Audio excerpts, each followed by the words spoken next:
Hello everyone, आज हम class 7th का फर्स्ट चैप्टर इंटीजर्स रीड करेंगे। इंटीजर्स के बारे में मैंने आपको पहले डिस्कस कर लिया है। आज हम इंटीजर्स की प्रॉपर्टीज़ देखेंगे। तो पहली प्रॉपर्टी है क्लोजर अंडर एडिशन।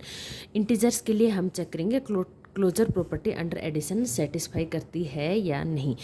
तो क्लोजर प्रॉपर्टी क्या होती है? If A and B are two integers, a and b are two integers, then a plus b is also a integer।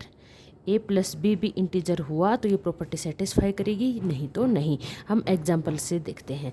If a equal to 2 and b equal to -5, then a plus B, A की value क्या put करेंगे 2 और B क्या है -5। इसको हम solve कर लेते हैं। ए प्लस माइनस -5 तो आंसर क्या आया -3। -3 इज आल्सो आ इंटीजर। ये क्या है -3 भी इंटीजर। इसका मतलब closure property under addition integers के लिए सेटिस्फाई कर गई। ये प्रॉपर्टी क्या कर गई? सेटिस्फाई। होल नंबर्स के लिए भी सेटिस्फाई करती है, ऐसे ही इंटीजर्स के लिए भी सेटिस्फाई करेगी। दूसरी प्रॉपर्टी हम चेक करते हैं, closure under subtraction. Closure under subtraction. Subtraction के लिए हम चेक करते हैं, if A and B are integers, A and B क्या है integers, then a minus B is also a integer. a minus B है वो भी इंटीजर होना चाहिए। होगा तो ये प्रॉपर्टी सेटिस्फाई करेगी, नहीं तो नहीं। एग्जाम्पल से देखते हैं होती है या नहीं। इफ़ ए लेते हैं हम 5 एंड b लेते हैं -7, तो चेक करते हैं a minus B.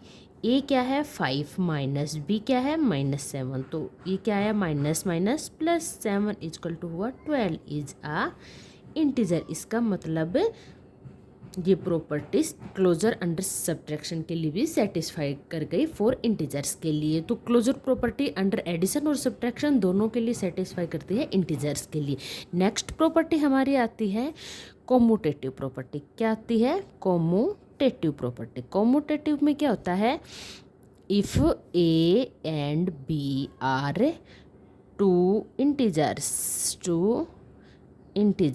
Then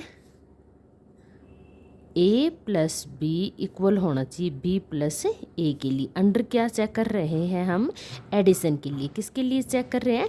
addition के लिए। तो ए प्लस बी इक्वल होना चाहिए बी प्लस ए। हम एग्जाम्पल से समझते हैं। अगर ए की वैल्यू लेते हैं हम -8 और बी की वैल्यू लेते हैं -9, तो हम चेक करते हैं ए प्लस बी इक्वल होना चाहिए बी प्लस ए के। ए की क्या वैल्यू है -8 प्लस बी की क्या है -9। बी की वैल्यू -9 प्लस ए की वैल्यू -8। इसको हम सोल्व कर लेते हैं। -8 प्लस -9 इजक्वल टू -9 प्लस -8। ये कितना हुआ 17 और इधर भी 17। Both of these are equal. इसका मतलब ये प्रॉपर्टी क्या कर रही है? Satisfy. Commutative property under addition के लिए भी सेटिस्फाई करेगी। अब हम सब्ट्रैक्शन के लिए चेक करते हैं। किसके लिए चेक करते हैं? सब्ट्रैक्शन के लिए। देखते हैं सब्ट्रैक्शन के लिए सेटिस्फाई करती है नहीं। इसमें क्या होता है? If A and B are two integers then A minus B equal होना चाहिए बी माइनस ए से। एग्जाम्पल से देखते हैं, वही वैल्यू पुट करके देखते हैं। A equal to -8 and B equal to -9। हम चेक करते हैं तो ए माइनस बी इक्वल होना चाहिए बी माइनस ए की। ए की वैल्यू क्या है? -8 माइनस बी की वैल्यू -9। बी की वैल्यू क्या है? -9 माइनस ए की वैल्यू क्या है? -8। तो -8 minus minus +9 is equal to -9 minus minus +8। यहाँ आया 1, यहाँ आया -1। These are not equal. It means it is not satisfy. ये प्रॉपर्टी कोमूटेटिव प्रॉपर्टी है, ये अंडर एडिशन के लिए सेटिस्फाई करती है लेकिन सब्ट्रैक्शन के लिए सेटिस्फाई नहीं करती। इंटीजर्स में कोमूटेटिव प्रॉपर्टी एडिशन अंडर एडिशन के लिए सेटिस्फाई है लेकिन सब्ट्रैक्शन के लिए सेटिस्फाई नहीं है। अब थर्ड प्रॉपर्टी पे चलते हैं। थर्ड प्रॉपर्टी हमारी क्या है? एसोसिएटिव। क्या प्रॉपर्टी है? एसोसिएटिव में क्या होता है? If A and B and C are integers, इसमें 3 नंबर्स होते हैं। कितने नंबर्स होते हैं? 3। A B C are integers, then A plus B plus C is equal to होना चाहिए A plus B plus C. Check करते हैं एग्जाम्पल से, देखते हैं होते हैं या नहीं। ए की वैल्यू पुट करते हैं हम। सबसे पहले ए की वैल्यू ले ली -3, बी की वैल्यू लेते हैं -2 एंड सी की वैल्यू लेते हैं -5। चेक करते हैं तो हमारी प्रॉपर्टी क्या है? A plus B plus C is equal to होना चाहिए A plus B plus C के। ए की वैल्यू क्या पुट करते हैं? -3 प्लस बी की value -2 plus -5 equal to A की वैल्यू -3 प्लस बी की वैल्यू -2 प्लस -5। ए की -3 प्लस बी की क्या आई? -2 प्लस -5 इजकल टू -3 प्लस -2 और बाहर प्लस -5। इसको हम सोल्व कर लेते हैं। आगे देखते हैं -3 प्लस -2 -5 हो गए -7 एंड -3 -2 हो गए -5 -3 प्लस माइनस हो गए -7 इजकल टू -5 टोटल कितने हो गए? -10 is equal to -10। Both of these are equal, it means this property is also satisfy. Associative property integers के लिए सेटिस्फाई होती है। ठीक है, अब लास्ट प्रॉपर्टी आती है हमारी एडिटिव आइडेंटिटी। एडिटिव आइडेंटिटी में क्या होता है?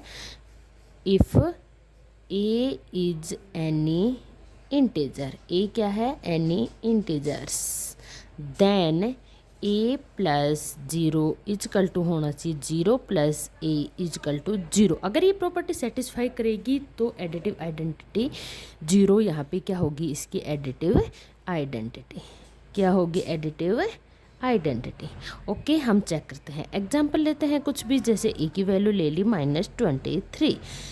तो हम पहले चेक करते हैं ए प्लस 0, ए कितना है? -23 प्लस 0 ऐड करते हैं तो क्या आएगा? -23। यहाँ ए आना चाहिए। अब चेक करते हैं 0 प्लस ए के लिए, तो 0 प्लस ए माइनस ए 23, तो क्या आएगा? 0 प्लस माइनस -23, वैल्यू क्या आई? -23। This is also equal A plus 0 और ए तो हमारा ऑलरेडी -23 है, तो this property is also satisfy. A plus 0 equal to A equal to 0 plus A. तो additive identity is also satisfy. यहाँ पे 0 है, ये एडिटिव आइडेंटिटी होता है इंटीजर्स के लिए। किसके लिए सेटिस्फाई है? ये इंटीजर्स के लिए। ओके, अब हमने आज क्या देखा? क्लोजर प्रॉपर्टी अंडर एडिशन के लिए और सब्ट्रैक्शन के लिए दोनों के लिए सेटिस्फाई करती है, लेकिन कोमूटेटिव प्रॉपर्टी है वो एडिशन के लिए सेटिस्फाई करती है बट सब्ट्रैक्शन के लिए सेटिस्फाई नहीं करती। इंटीजर्स की बात कर रहे हैं हम। और एसोसिएटिव प्रॉपर्टी है वो it is also satisfy and additive identity है वो भी सेटिस्फाई कर रही है। तो आज हमने ये सभी प्रॉपर्टीज डिस्कस कर ली है। नेक्स्ट क्लास में हम इसकी एक्सरसाइज करेंगे। Okay, bye, see you.